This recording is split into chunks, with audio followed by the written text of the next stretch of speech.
शुभ प्रभात दोस्तों। मैं अमित सर वत्सला भाई वनमाड़ी स्कूल ऑफ स्कॉलर्स आरमोरी की तरफ से पिछली तासिका में हमने डॉक्टर एपीजे अब्दुल कलाम इनसे जुड़ी हुई अग्नि की उड़ान इस पाठ की हमने कई मामलों में चर्चा की थी। हमने ये देखा कि अब्दुल कलाम जी के जो बाल मित्र थे वो तीनों बाल मित्र ब्राह्मण परिवार से थे और कलाम जी एक मुस्लिम परिवार से।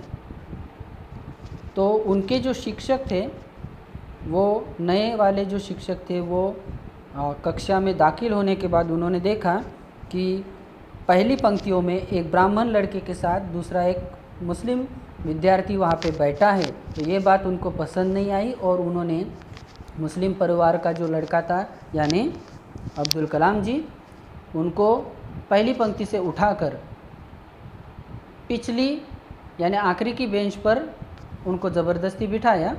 तो ये बात कलाम जी को भी बहुत बुरी लगी और उनके जो साथी थे उनके पहली पंक्ति पर बैठने वाले जो उनके दोस्त थे वो उनको भी बहुत बुरा लगा।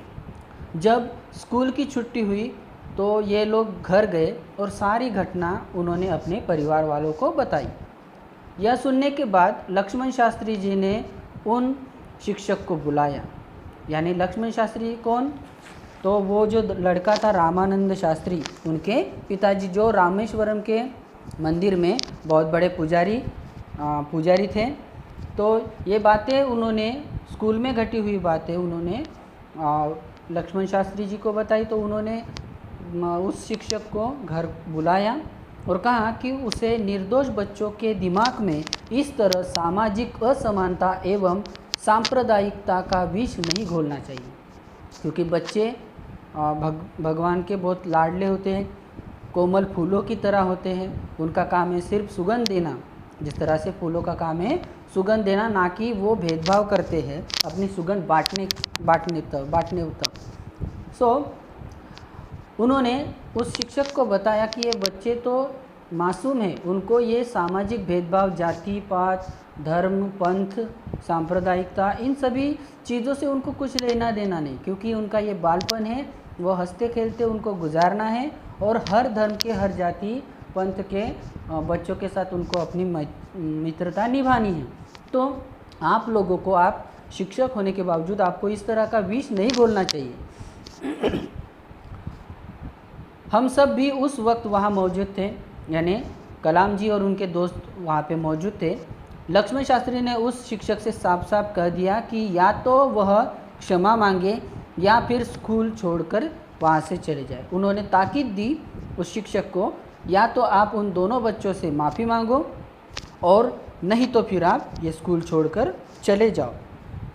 उस शिक्षक ने अपने इस व्यवहार के लिए दुख जो है वो व्यक्त किया और साथ ही साथ लक्ष्मण शास्त्री के खड़े रुख एवं धर्म निरपेक्षता के में उनके विश्वास से उन नौजवान शिक्षक में भी अंततः बदलाव आ गया।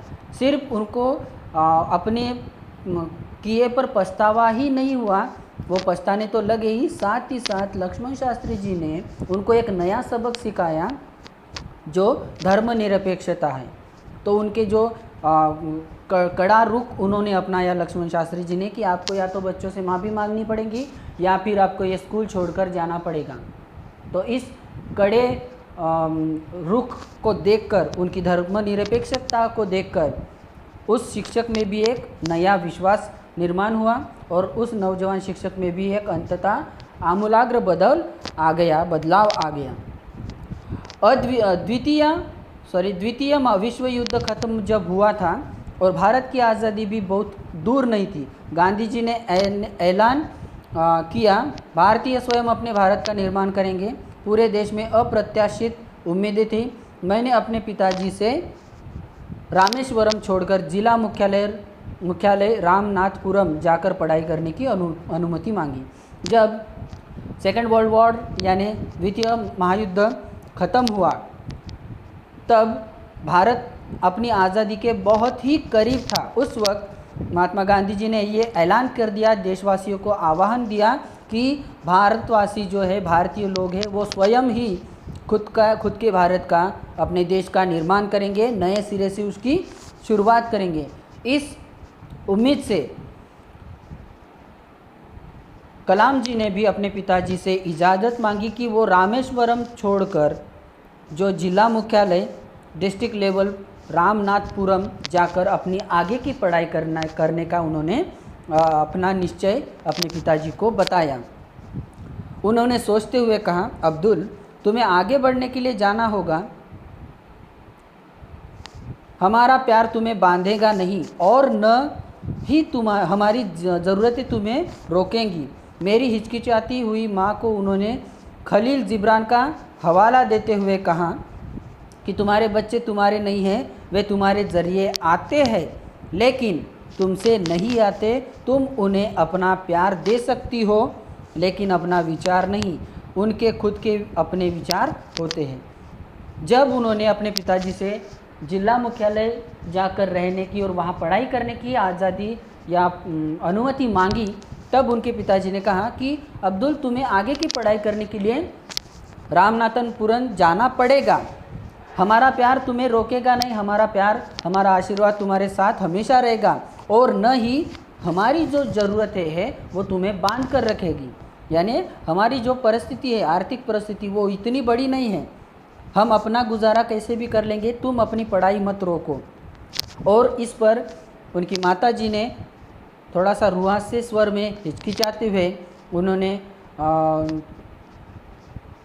कलाम जी को खलील जिब्रान का हवाला दिया। खलील जिब्रान का हवाला देते हुए कहा कि ये जो तुम्हारे बच्चे हैं वो तुम्हारे ज़रिए इस दुनिया में आते हैं। ये तुम्हारे बच्चे नहीं हैं, ये तुम्हारे सिर्फ ज़रिए, तुम्हारे माध्यम से इस दुनिया में आते हैं, लेकिन तुमसे नहीं आते। तुम सिर्फ उनको अपना प्यार दे सकती हो, अपने विचार उनको नहीं दे सकती, अपने विचार उन पर थोप नहीं सकती। उनके खुद के अपने विचार हैं, उनको अपने खुद के विचारों पर चलने दो, उनको अपने खुद के विचारों पर अपनी ज़िंदगी जीने दो। ऐसा उनके पिताजी ने उनकी रोती हुई माताजी को समझाया। ठीक है, इसके आगे का पार्ट जो है हम अगली तासिका में देखेंगे। धन्यवाद।